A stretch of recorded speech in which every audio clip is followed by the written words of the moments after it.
এক কাপ চা দিয়ে সকাল শুরু করার মজাটাই আলাদা।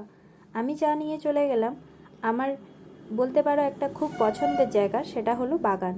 মাঝে দেখলাম বাবা দাড়ি কাটছে, আর আমি বাগানে দাঁড়িয়ে ঘুরতে ঘুরতে ভাবলাম একটা তোমাদের সাথে ছোট্ট ক্লিপ শেয়ার করে নিই।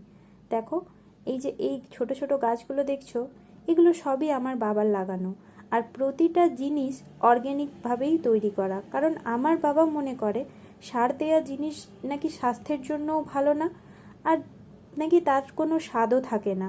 এই যে ছোট ছোট কলা গাছ, তারপরে কিছু বড় কলা গাছ রয়েছে যে কলা ধরেছে, তারপরে কিছু বেগুন গাছ রয়েছে, কিছু পুঁই শাকের গাছ রয়েছে, তারপর একটা মস্ত বড় পেঁপে গাছ রয়েছে। প্রতিটাই বলতে পারো আমার বাবার লাগানো, আর এই জিনিসগুলো আমাদের খুব ভালোও লাগে।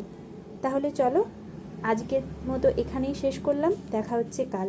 ভালো থেকো আর সবাইকে ভালো রেখো। আজ তাহলে আসি, টাটা।